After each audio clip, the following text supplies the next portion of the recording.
जय माता दी दोस्तों, हम सभी आ चुके हैं देवी आलोपी माता के मंदिर। और ये माता के 51 शक्ति पीठों में से एक है जो कि प्रयागराज में ही है। तो हम भी दर्शन कर रहे हैं और यहाँ पर अभी कार्य चल रहा है।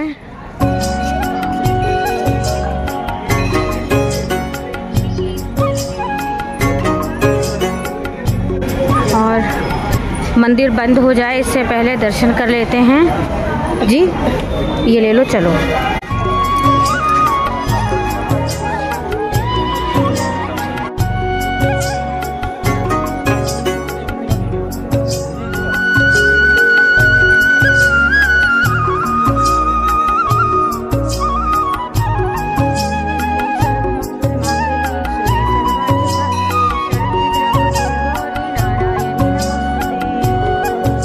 तो दोस्तों, इस मंदिर में कहा जाता है कि माता सती की 3 उंगलियां गिरी थी जो कि एक गड्ढे में, और इसीलिए इस मंदिर के अंदर फ़ोटो वगैरह खींचना मना था। तो मैंने फ़ोटो नहीं खींचा और मैंने दर्शन किए और उसके बाद बाहर आ गई।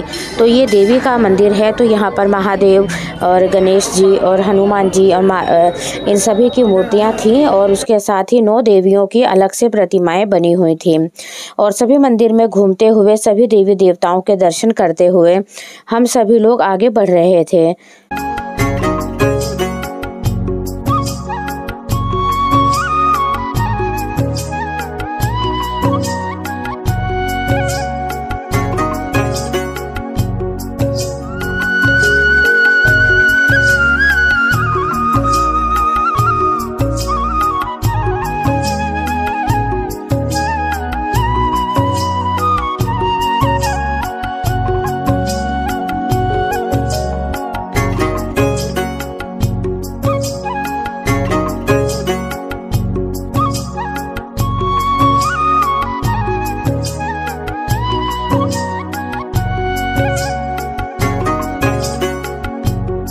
मंदिर में दर्शन करते हुए और मंदिर की एक परिक्रमा लगाते हुए हम सभी लोग बाहर निकलने वाले रास्ते से बाहर आ गए थे।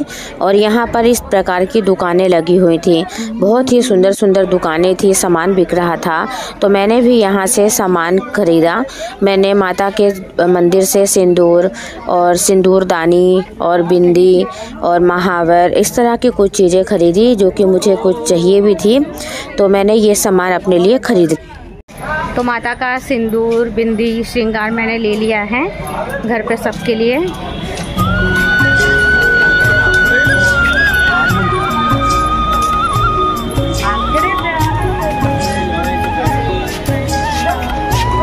दोस्तों, कोई तो इस मंदिर को सिद्धपीठ कह रहा था, कोई कह रहा था कि माता के 51 शक्ति पीठों में से एक है ये मंदिर।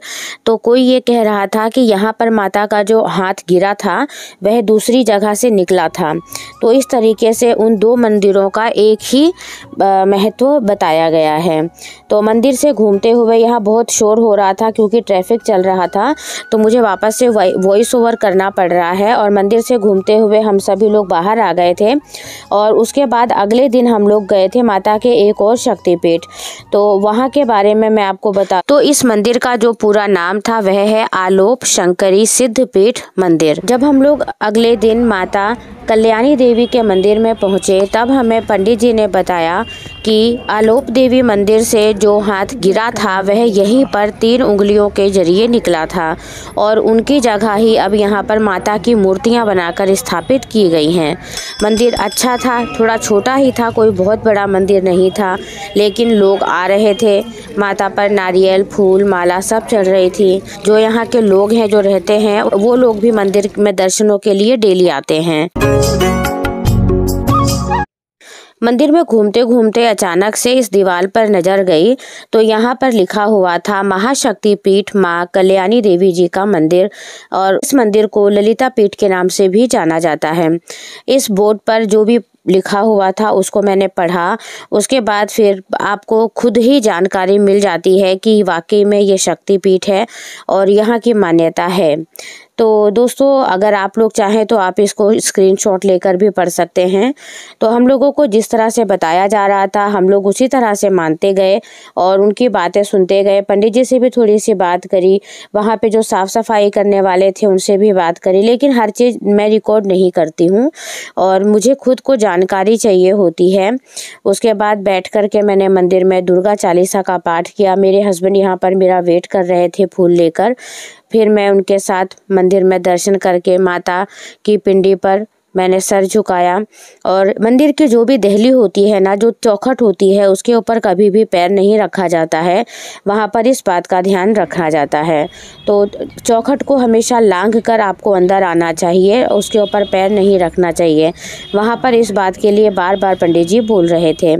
और ये है माता की 3 प्रतिमाएं जो कि 3 उंगलियों के ऊपर इस तरह से माता के 3 रूपों का बनाया गया है ताकि लोग इन्हें माँ के रूप में पूज सकें। ये माता कल्याणी देवी का मंदिर है दोस्तों, और यहाँ मंदिर में माता सती के जो अंग गिरे थे उसमें से माता की जो उंगलियाँ गिरी थी वो इस स्थान पर गिरे थे, ऐसा यहाँ पर दीवार पर इसमें वर्णित है, जो कि मैंने ले लिया है, आप उसको पढ़ सकते हैं। तो ये एक शक्तिपीठ है और प्रयागराज में यहाँ आकर के मुझे और हम सभी को ये सौभाग्य मिला है कि माता के 2 शक्तिपीठों के दर्शन हमें हुए हैं। तो माँ कल्याणी देवी के दर्शन हमें हुए हैं, मेरे हस्बैंड में और हमारे ग्रुप के सभी लोगों को बहुत अच्छे दर्शन हुए हैं। बिल्कुल अभी कोई भीड़ नहीं है और सड़क पे थोड़ा सा जाम तो मिला है क्योंकि आज मोदी जी आए हुए हैं संगम स्नान के लिए। तो सबसे पहली बात तो मोदी जी ने ना एक ये सीख दी है कि अमृत तो गिर चुका है, तो ज़रूरी नहीं है कि आप शाही स्नान वाले दिन ही आएँ, आप कभी भी आ सकते हैं। और ये सिर्फ एक जो साधु संतों के लिए कुछ नियम है, कुछ प्रावधान है, उसका उन्हीं के लिए ही पालन करना ज़रूरी है, हम लोगों के लिए नहीं। हमें तो केवल इस पावन धरा पे आना और यहाँ आकर के जो हम लोगों ने स्नान किया ना, वो ही बहुत बड़ा पुण्य है हमारे लिए। तो बस इसी तरह से आप लोग भी आइए मंदिर में और दर्शन कीजिए और स्नान ज़रूर कीजिए, कभी भी कीजिए।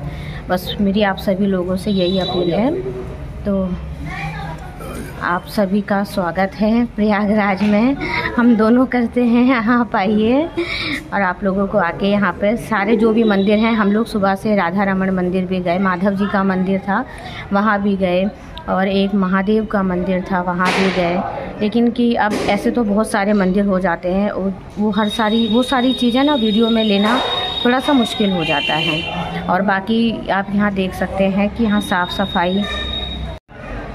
सफाई का भी पूरा ध्यान रखा जा रहा है। मंदिर प्रांगण पूरी तरह से साफ़ है, सब कुछ है, क्राउड नहीं है बिल्कुल भी। तो आइए, आप सभी का प्रयागराज में स्वागत है, माँ कल्याणी देवी के मंदिर में आइए। तो इसी तरह से वीडियो में बने रहिए, प्यार सपोर्ट बनाए रखिए और मिलती हूँ आप सभी लोगों से। तब तक के लिए जय श्री राम। जय श्री राम। दोस्तों, देवी का मंदिर हो, माँ का कोई भी शक्तिपीठ हो और भैरव बाबा के दर्शन ना हो, ऐसा तो हो ही नहीं सकता। मंदिर से निकलते हुए ही सभी लोग कहने लगे कि यहाँ पर एक प्राचीन भैरव मंदिर भी है, आप लोग वहाँ के दर्शन जरूर कीजिए। तो फिर क्या था, मैं और मेरी पूरी टीम चल पड़े और हम लोग मंदिर के लिए गलियों से होते हुए लगभग 500 से 600 मीटर की दूरी पर ये मंदिर था।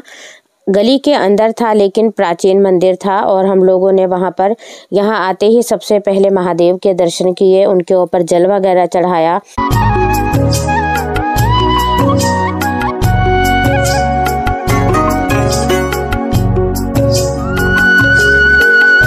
यहाँ मंदिर परिसर में गूलर का एक बहुत ही बड़ा पेड़ था जहाँ पर कंटिन्यू गूलर गिर रहे थे और यहाँ पे साफ सफाई के लिए आसपास की महिलाएं आती हैं जो कि साफ सफाई करती हैं। और अब हमने यहाँ पर दर्शन किए भैरव बाबा के।